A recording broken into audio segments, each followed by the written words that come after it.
Are you looking for the newest and hottest in the world of pro wrestling? Then check out the amazing action on Powerslam.tv, the biggest indie pro wrestling channel in the world. Get over 6,000 hours of the best events from over 150 of your favorite promotions from 20 different countries around the globe.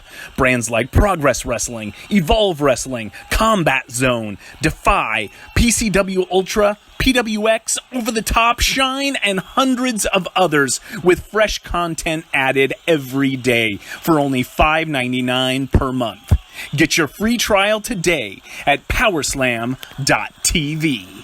Hey, this is the national treasure, Nick Aldis, and you're listening to the All Night Long Wrestling Podcast.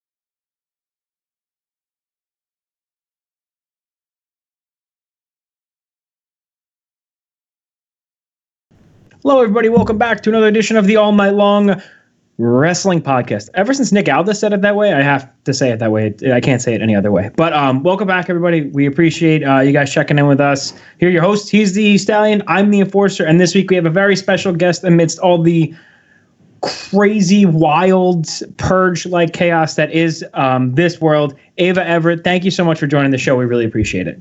No problem. Thank you for having me on. Unfortunately, we have to start with, I guess, a little bit of bad news. It is topical.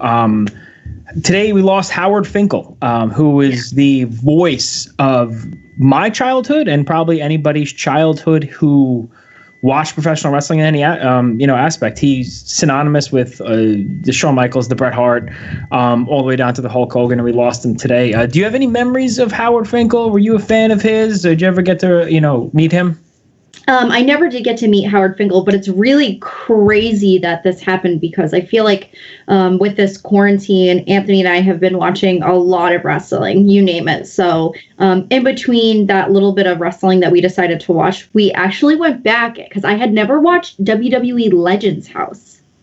And Howard Finkel is on WWE's Legends House. And I cannot make this up. We just watched it. So, of course, with watching WWE Legends House, we went on and we looked and see, everybody that that's still with us. And he was. And we were like, wow, there's a lot of guys that, unfortunately passed on, that were on the show. But he was still one that was going strong. And we were just talking about it. So It was a little crazy to me because I was like, wow, we just watched a whole season with him on it. First of all, you guys watched the whole season? We watched the entire season. Hilarious. That's a lot of watching. That show was hysterical. And a little known fact, actually, my co-host Joe was introduced by Howard Finkel at a friend of his wedding. Finkel did the wedding and emceed it, and it was just legendary. So we lost a great guy today in Howard Finkel. But first and foremost, I want to let you know. You mentioned you and Anthony were watching a lot of wrestling, and you guys have such cool stuff going on your YouTube channels. I have a problem with the Pringles challenge. I feel like if anybody didn't see it, I didn't come up with that one, so you can't blame me. No, I feel like you were cheated. I feel like I actually cheated, but self-preservation, there are no rules in the Pringles challenge, and I happened to snag a tie. So we're still fighting over the Brood t-shirt, and I'm going to win it. Yeah, I mean, when I saw the Brood t-shirt, you want to talk about such hard to find nostalgia. Anthony was actually on our show right now. I'll show you. Everybody probably like stop wearing that T-shirt. The Jerry Lynn shirt. But I did wash it. But I've worn this in like every video that Anthony and I have been doing because I'm like, Jerry Lynn's so freaking cool. He was so dope in ECW, and man, love some Jerry Lynn. I want that Brute shirt. I want it. It's listen, I guarantee it's probably one of the only one in existence right now. The Brute shirt? Yeah, the Brute shirt. I mean, I've seen two. Okay, so when Anthony posted it, because he's been doing like wrestling T-shirt of the day or whatever, but the original reason why I saw the Brood shirt was, I'm not lying to you, Anthony probably has about 400 wrestling T-shirts, like indie guys, ECW, WWE, WWF, like all original T-shirts. So I went through all 400 T-shirts. We like donated some. He's going to try and sell a few. We categorized them. They're all bicolor in his closet. Like, we went in. And when I saw the Brute shirt, I love Gangrel. Like, Big Dave is the coolest. He's the coolest at shows. He goes hard when he wrestles. Like, because of that fact, he is like my all-time favorite. Like, he's so dope. So when I saw that Brood T-shirt, he was going to get rid of this Jerry Lynn one because he has so many T-shirts. I was like, no, you're not getting rid of it. I'm going to keep it. And then I was like, are you going to get rid of the Brood one? And he was like, no, of course not. So now I was like, what am I going to do to get this Brood T-shirt? Because I really want it. And when he posted that video, there was another guy that retweeted and was like, hey, you are the only other guy in existence that I know has this Brood T-shirt. And then, do you know how everybody's been doing those Don't Rush challenges? Oh, yeah, yes. Yeah. Okay. So there were some indie wrestling fans, like women's fans, and I saw a clip of a girl, and I don't know who she is, but she was in the video, and she was wearing the Brood T-shirt. And I was like, I've seen only like 3 of these T-shirts ever, but I'm so jealous. And then her outfit was so cute, and I was like, I need it. Maybe we could find this random Brood T-shirt wearing young lady, and we could find her for you. We can put her on with us, and we could talk about the Brood T-shirt for an hour. You know, in 2020, I never would have imagined having such a long conversation about the Brood, but it's been a weird year, and here we are.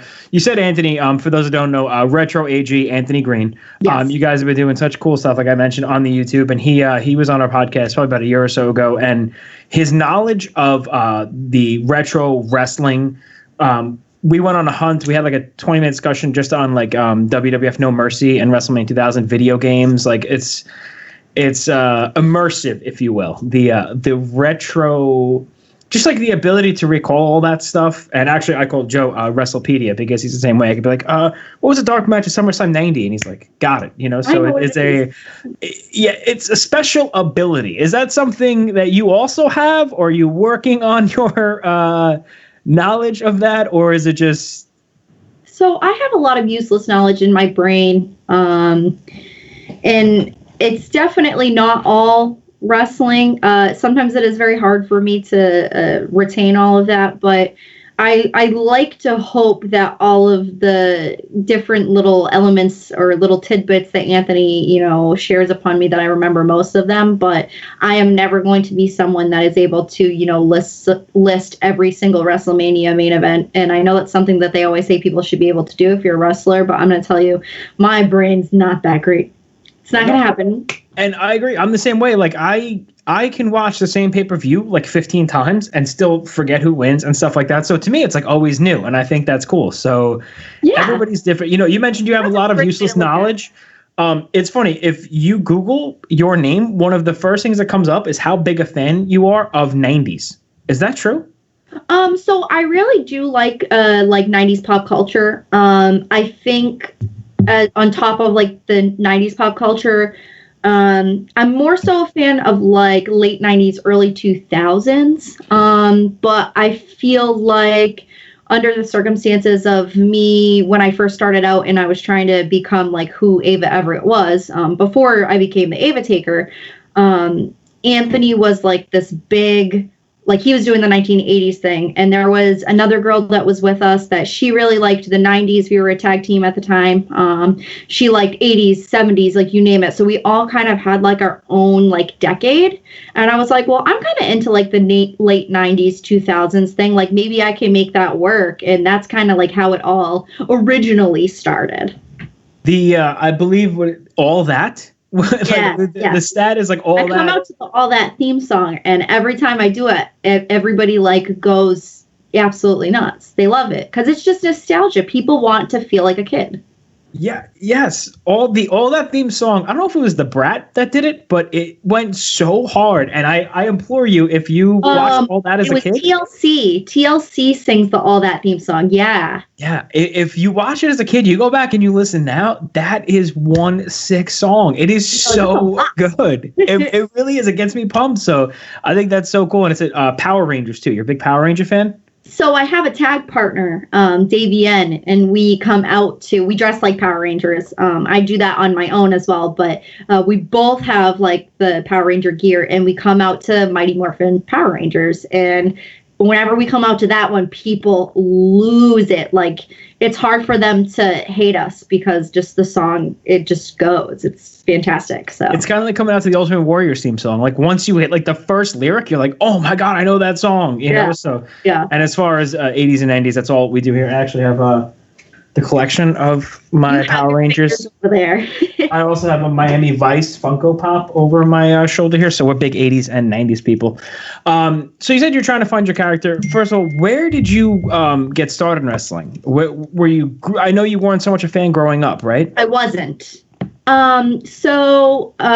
My earliest memories of wrestling, I would watch a little bit with my uncle. We would watch, he would always have wrestling on, or like the show with Chuck Norris, like Chuck Norris. So my very earliest memories was like Attitude Era wrestling. And for me, I was always like a little 13 going on 30 feminist, and I absolutely hated the way that women were portrayed and in that period of time. I found it very derogatory, and being who I was as a little adult, I had no interest in wrestling, like nothing at all. I really started getting into wrestling again around the time of like when the Divas Revolution was kind of ending, and they really 2015, right on that time. More so like 2016. Okay. Like I watched them retire the Divas belt, and they started giving women like longer matches, and I was like, wow, I was always a theater kid, so it was always so theatrical to me, as much as it was a physical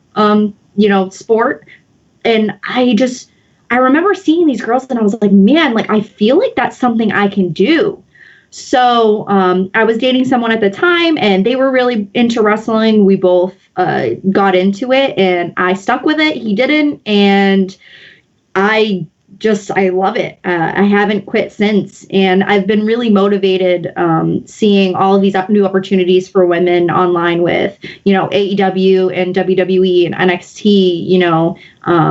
With everything going on in the world, I know that it's being hired and being fired is a really touchy subject right now, but in the wrestling community. But this isn't going to last forever, and I think that.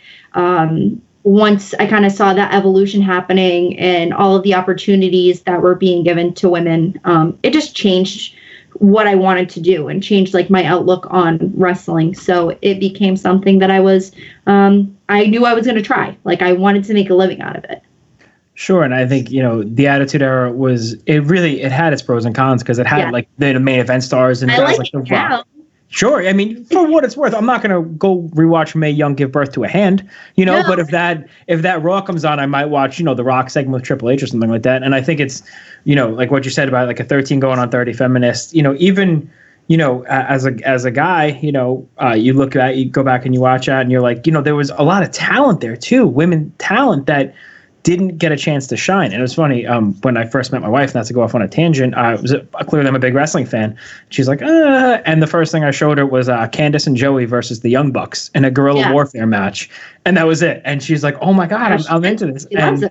Yeah, exactly. And Candice LeRae became her favorite wrestler. I think that was the generation, maybe like 2010 on the independent scene. 2011 is when, you know, the really athletic, talented women got a chance to shine. And the WWE, it took them a little bit longer, you know, than it did on the independent scene. There wasn't as much free reign, but once that talent made its way to WWE and NXT, you really saw that next level. And I think, believe it or not, I know that, you know, they get a lot of a guff from the internet fans, but like the Bellas and stuff like that, what they were able to do with the show Total Bellas.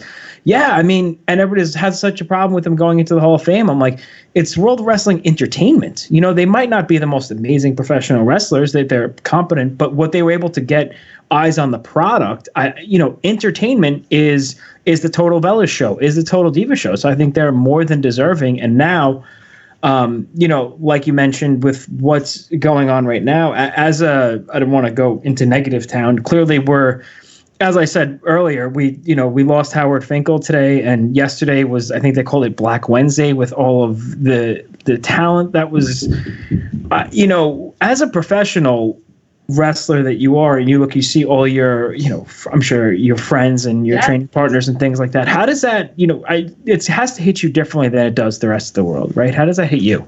Yeah, I definitely think it's a really sad thing to see, because I do know some of them, but for the most part, just being in the wrestling community and being, you know, a sports entertainer, being a professional wrestler, it does hit you harder, because a lot of those people, it was their dream to get signed by WWE. It was their dream to be a part of WWE. So it does hurt, because you think in a way like, man, that could have been me. But at the same time, I think that professional wrestlers are so resilient. I see a lot of them going back at some point. I see a lot of them, you know, once all of this is over, making a really, really good living, whether it's on the indies or going to different promotions. I hear the dog going to different promotions, you know. I saw so many of them being so positive about the situation, and that really was what I tried to lean into, because I feel like so many people were so sad, and you know, they have every right to be. I was so happy to see so many of them being just like, you know, this isn't the end for me. Like, my story's not over. I'm going to continue to persevere and push through. So it really hit hard. It was really something that I was like, man, you know, that could have been any of us. And I was really proud to see how the wrestling community, you know, came up behind them, and it was very uplifting. And as much as it stunk, it kind of brought everybody together at the end of the day. So I wish it didn't have to happen. But I'm really glad that, you know, it brought us all together, I guess. Yeah, and there was a lot of, you know, you had Cody Rhodes, the AEW, supporting Zack Ryder and putting up a post about Zack Ryder and how close he was to him. And I think at this day and age, at this stage, there's so many places for these professional wrestlers to make a living. Yeah. I think it would hurt. It hurts a lot less now than it did however many years ago, right? So now, I mean, there are companies that are going to prosper from this are the AEW, the MLW, the Ring of Honor, the New Japan, the Beyond Wrestling. And so it's very sad that they lost that job. But a lot of them, you know, I know Deonna Purrazzo said it was something she was kind of, you know, petitioning for, and she wanted to get out of the contract. Rusev was the same way. So, you know, everybody's been so positive about it. I mean, except for, I don't know if you saw Drake Maverick's Instagram. Yeah, it's very sad. I felt very bad for him. My buddy sent it to me. I'm like, thanks, asshole. That was like, it really ruined my day. It was like, I felt terrible. I mean, he's another guy that's going to rebound, though, right? Yeah. They're just, you know, for every one of that, there was the positive message about how this isn't the end. And I think this might be, for the other companies, a really good opportunity, because not everybody's going to sign, you know, all the talent, but a lot of other companies are going to be able to grow and prosper and maybe use these professional wrestlers in a way it enhanced their roster 100%. Sure. I mean, and a guy like Rusev, who the fans were crazy for, we haven't seen him on TV since the Bobby Lashley, you know, and people are clamoring for him. So I hope nothing but the best for all the talent that was released. Yeah. You know, speaking of somebody that might benefit from it, Beyond Wrestling. Beyond Wrestling has become one of my favorite promotions to watch, without a doubt. Thanks to independentwrestling.tv and their show Uncharted Territory, which is a weekly show, and it is that's like professional wrestling for the wrestling fan, right? Like when you put on Beyond Wrestling, you know what you're getting in a show. How did you, you've been wrestling for about a year and a half, I believe, right? Yeah, So yes. Were you able to, you made that transition and you've had some amazing matches with some very big talent in such a short amount of time. The Chris Statlanders we talked about earlier. What's that transition been like for you and how did you get your foot in the door with Beyond? So, I am very fortunate that I live in New England, so the commute to Beyond was never a really like a long haul for a lot of the wrestlers that you see on every week.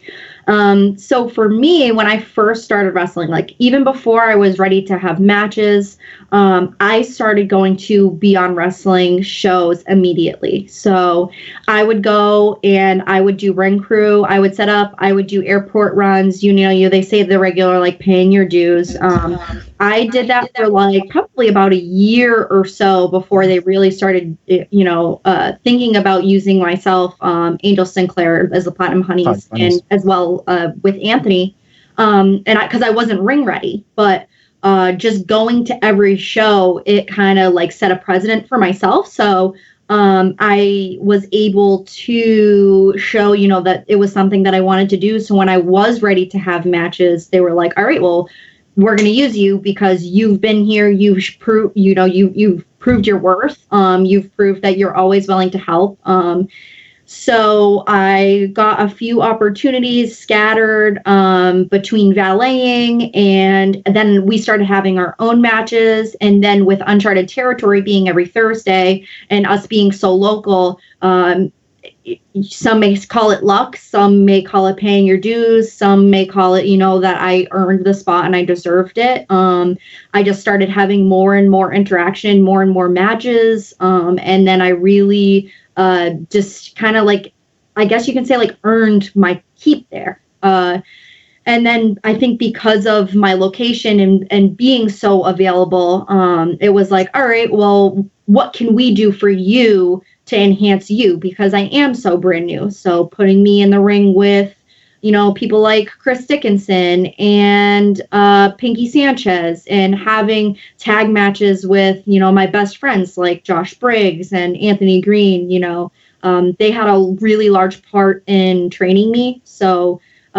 being with them, hearing them put matches together, it because they're, they're next level compared to where I'm at. They have contracts, they know what they're doing. They're true professionals like that have traveled the world and have shown everybody what they can do. And I think that Beyond an Uncharted Territory, they saw that I was willing to help them, so they wanted to help me. And that's why I've been so fortunate to be so prevalent with Beyond. And you could say, like you said, some may say it's luck. Well, luck might get you booked once, right? But sure, luck's not going to get you booked over and over and over again. I think that's a credit to you and your talents and your ability to pick up, really pick up the sport so quickly. I know you said you had a theater background. Were you, did you have an athletic background as well? So when I was in high school, I was a 3-season athlete. So I always played sports. I was always busy. And I did do club sports outside of school, too. I played soccer. I ran cross country, track. I swam. I did a little bit of everything. I wanted to be very involved. So that's perfect. I think it was Taz that once said, to be a professional wrestler, you have to be a stuntman, an actor, and a professional athlete. And that's yeah, and that's, you kind of just listed all the things that you had that were able to get you into the sport. So I congratulate you with that in such a short amount of time. I'm sure we're going to be seeing, soon, I hope, we'll be seeing more of yourself and Beyond Wrestling and Uncharted Territory. Aside from eating $50+ worth of Taco Bell, which it literally just blows my mind that you guys were able to do that. Right. What else have you really been doing in this crazy quarantine to keep busy and... everything that they tell you not to do. So like watching TV, eating junk, and hanging out and doing nothing that I should be doing as a professional wrestler. But kidding, I hope, kind of, not really. Really, for the most part, we've been staying in shape as much as we can. We can't, you can't go to gyms right now. So doing like basement workouts, which aren't really like optimal. Sure. But I guess my main goal when this kind of all started was I wanted to stay as prevalent as I could on social media, and just, be an outlet for the fans, because a lot of them, were used to seeing us every week. So I've taken a lot of time and effort in making sure that the fans know that I'm always online. I'm always there. I'm just always, like a DM away if they feel like they need somebody to talk to, as well as other wrestlers, and just creating as much like content as we can. Like you've watched some of the videos. We've done like the YouTube videos. I Facebook have Live videos. Facebook Lives, being on Twitter, Facebook, Instagram, just pumping out as much content as I can, and healing my body. They always say it at the end of the day, like you watch all of these old wrestlers and they're like, oh man, so-and-so looks so horrible. It's because we're doing this 365 days a year. There are no breaks. Like you get a pulled muscle and, you might find out in 15 years that you still have that pulled muscle because it never healed. So resting as much as I can, trying to heal myself so that when we come back and live events are once again or happen, whenever we're allowed to leave the house at some point. Yeah. That I can be like at the top of my game, and I can just go out there and try and, impress them as much as, I was before, but even better now because I feel good. Sure, you're able to move like you like to move, and you said you and Anthony were watching a lot of old wrestling. That's not definitely don't discount that mentally, right? You're watching matches, you're learning from watching the greats. What have you?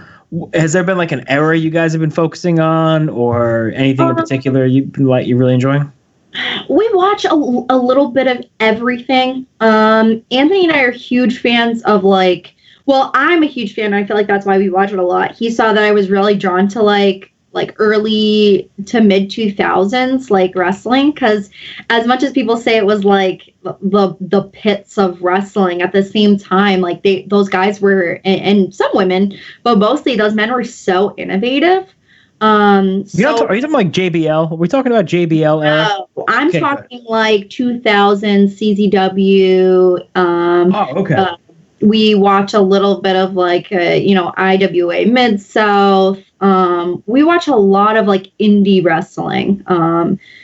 So, I mean, we've been watching some WWE. I really, really enjoy ECW. So we watch a lot of ECW because I think he finds that I'm less on my phone when we watch ECW than like if he puts on a regular pay-per-view. But at the same time, like Attitude Era, watching a lot of old, like, Undertaker, because I'm kind of having to like start implementing more of that into my character, because that's what the fans want to see from me. But mostly like indies. I really like 2000 indie wrestling.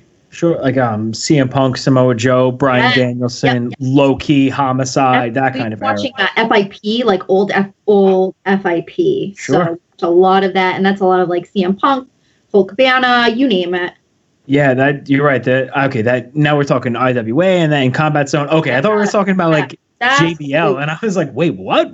Nobody wants to watch JBL. No offense. That's actually when I stopped watching, was the JBL era. I was also like 19, I think, or 18. It was different back then. But you mentioned the Undertaker. When and how did you become the Ava-Taker? This has been so cool. And chokeslam? I didn't do it.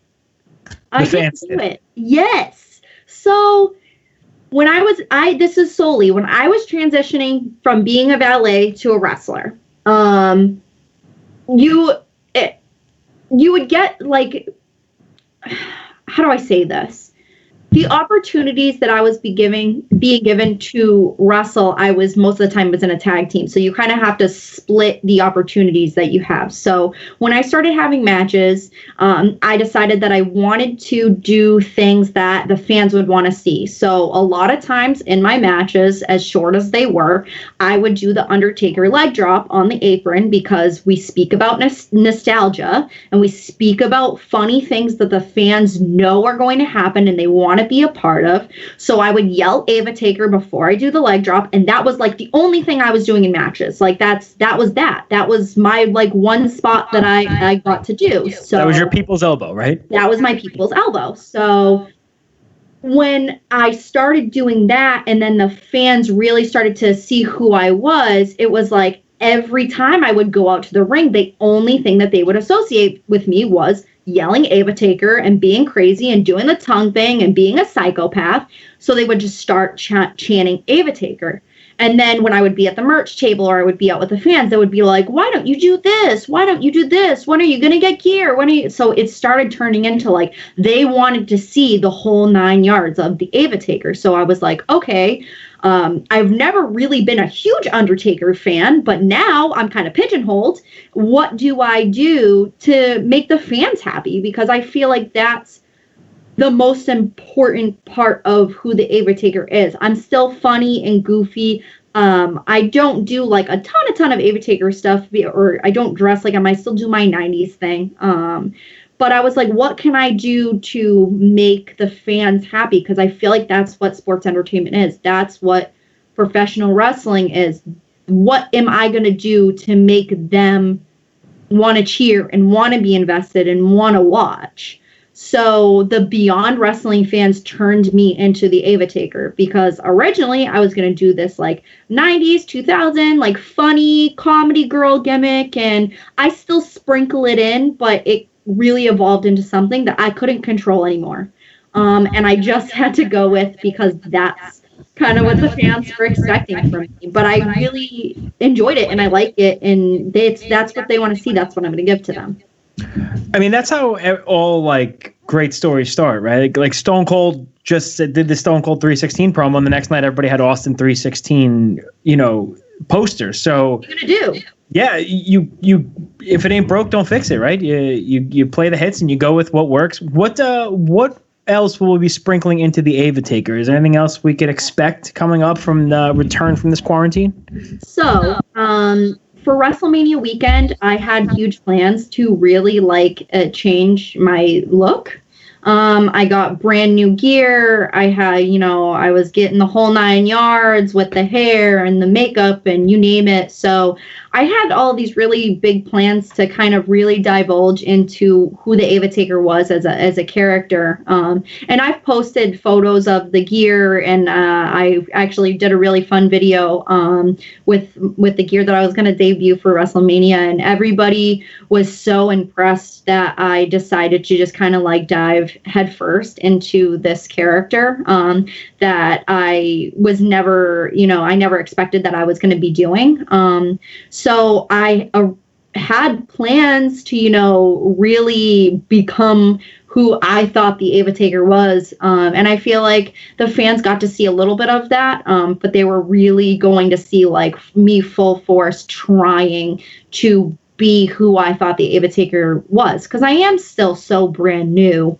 And I feel like it is very hard to find who you think you are as a performer. So I had really big plans, and I hope that once I find out that I can go to a live event and I can perform in front of the fans, you'll all see it. I'm going to go head to toe and I'm going to make it happen. But that kind of is what stopped everything, because I feel like I don't want to go into something without people being able to physically touch it and see it and view it live in person, because it's such a different experience than seeing things online. Yeah, and it's been awesome, and it's been really cool to watch. But the other thing you touched on was WrestleMania weekend, and everybody knows we actually had Rich Palladino on the show about a week and a half ago. Rich is he's the man. But we were talking, and the amount of money lost from everybody for that weekend was just brutal. And it's such a hit. As a professional wrestler, you probably have so many bookings that weekend. So do you think there's going to be a way to recover that this year? I know a lot of places we're talking about maybe if SummerSlam does happen, they could do a thing around SummerSlam. But as professional wrestling fans, I think people need to realize that weekend there's probably so many bookings, so many for WrestleCon. So the best way that people can recover, and help their professional wrestlers out, Pro Wrestling Tees, I think, is a fantastic way to go. And I got to tell you, the Are You Afraid of the Dark shirt, but the Are You Afraid of the Ava-Taker is absolutely the coolest thing. I think it's such an awesome way to blend the Ava-Taker with the 90s nostalgia. So if you're looking to help, the performers you watch all the time, or these companies, definitely go to Pro Wrestling Tees. They really take care. I'm not a professional wrestler, but from what I hear, they really take care of the people on their website, correct? Yeah, I do have a Pro Wrestling Tees account, and I've seen a little bit of, success from that, whether it's been now or even before all of this happened. A lot of people have Pro Wrestling Tees accounts. A lot of people have been starting Patreon accounts, which is like a tiered subscription service. I do have one of those. A lot of professional wrestlers even have their own websites and big cartels that they're selling their merchandise on. So I think that for those people that economically can't afford to make their own website, Pro Wrestling Tees is a really fantastic free opportunity for professional wrestlers to get merchandise out there. They may not be able to front the cost of purchasing real physical t-shirts to sell at a show because it costs a lot of money to be a professional wrestler, and I don't think people realize that. So I feel like Pro Wrestling Tees and like IWTV and all of these places where you can sell your t-shirt designs without having to like physically have t-shirts made is really just a fantastic opportunity for all wrestlers. And I think a lot of us are so appreciative of like Pro Wrestling Tees because a lot of us wouldn't be able to sell merch without them. And especially right now, since everybody's locked down and nobody could do anything, what a better time than to start some of these subscription services. Like you mentioned, the IWTV. I think the promo code MJF actually still works. And I think you get 5 days for free. So if you want to, just dip your toes in the water and see what's on there, use promo code MJF. And I'm pretty sure it still works. And you get, or Rich Palladino has one, go to his Twitter. But what a great opportunity to start, watching some of the stuff that you've heard about your favorite wrestlers, or you can see where your favorite wrestler started. Like you mentioned, the CCW was on there, the Beyond Wrestling, the IWA Mid-South. It's the perfect time to support your favorite wrestlers and your favorite wrestling promotions. When we're doing nothing, you're not going anywhere. Watch some wrestling. Support your favorite wrestlers. And if you can't, buy the merch, then subscribe. Your Instagram and your YouTube, I should say, at Ava Everett. Also, like you update it almost every day. I think it's so cool. You're so in touch with the fans. I think it's so cool. You're so in touch with the fans, though. It gives them a really good opportunity to feel like they're not missing. They're not missing as much as they really are. And being an independent contractor, you have to get your name out there, right? So I think it's a two-way street. Yeah, absolutely. I feel like for me, this was such a weird time because, like, speaking of IWTV, like Anthony had just started his own promotion, so we've had a couple of different shows. He runs 01 USA Northeast.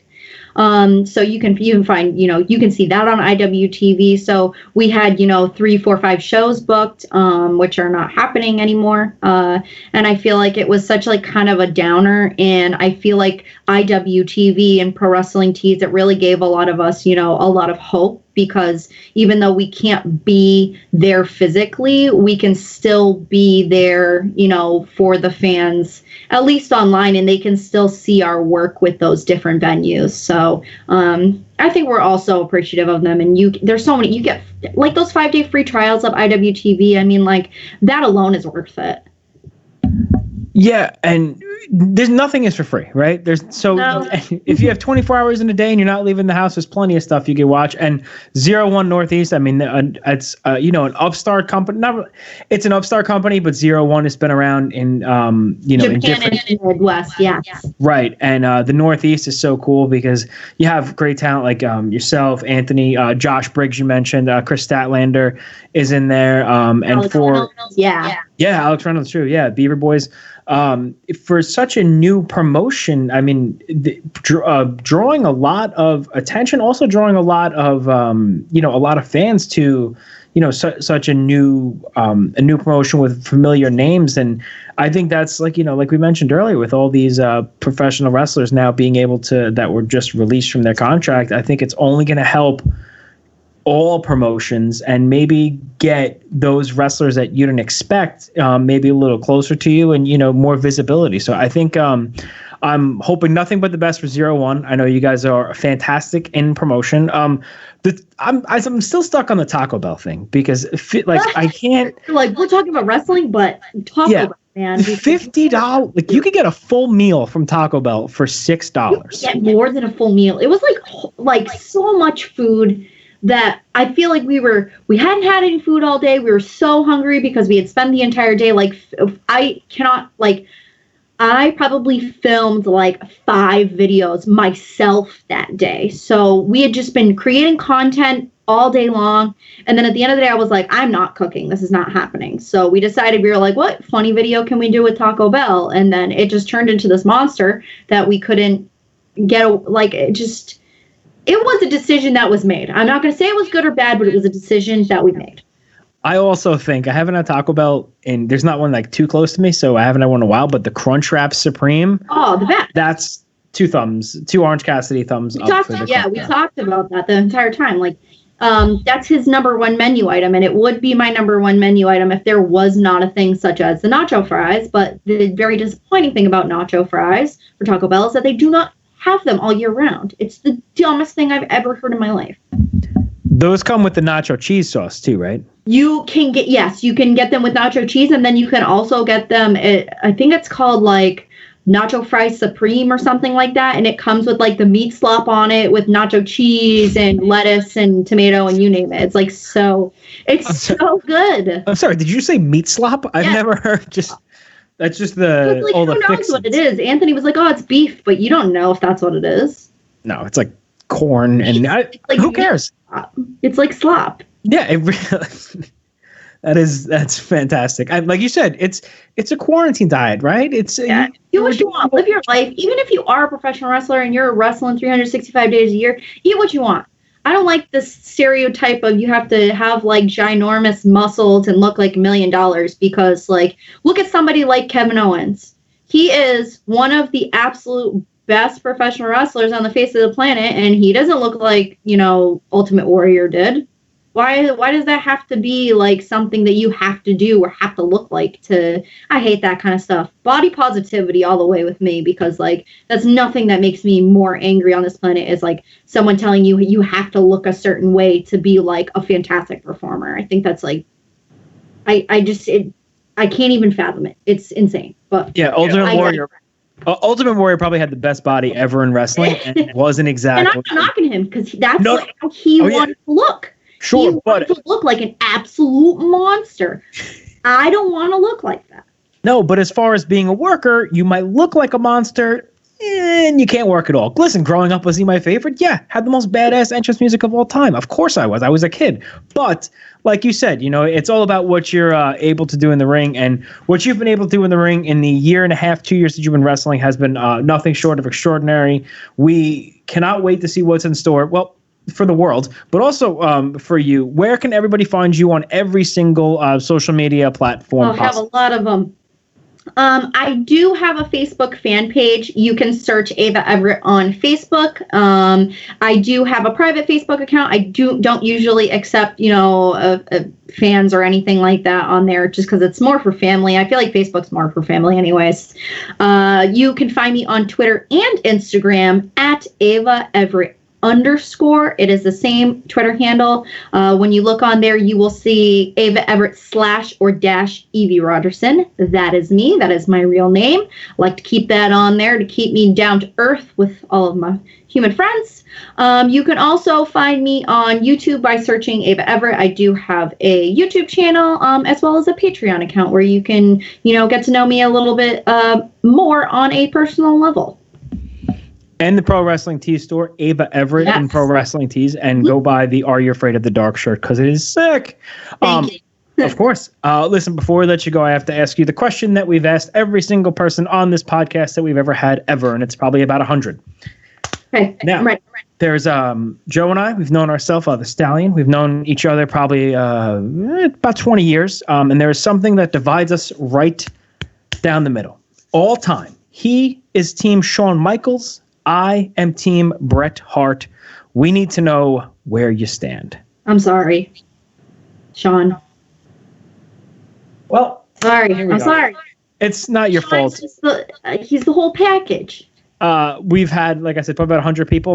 3 people, I think, have said Bret Hart. Me, Solo Darling, and I can't even remember the third. That's how long it's been.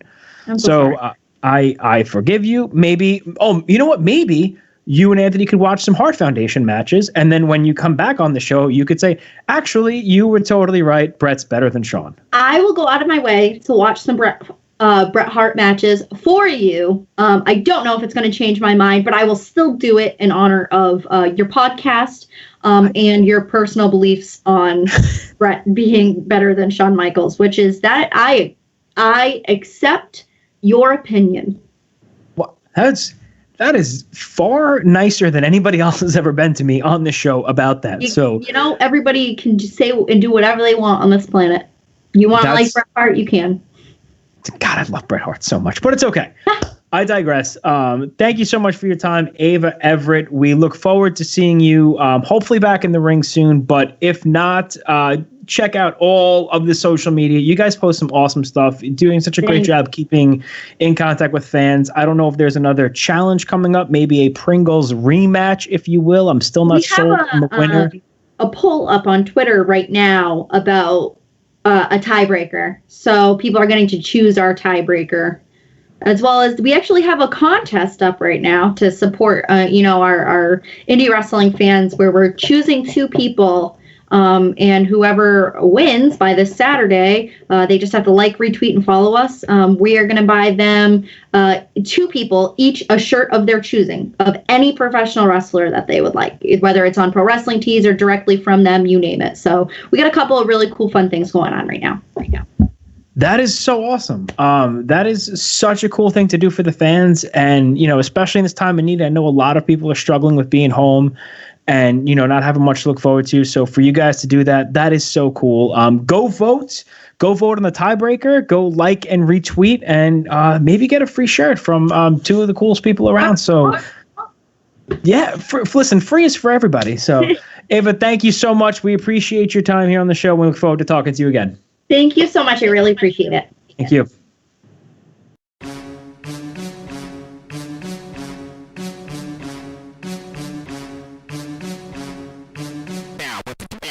Now, with the best friends.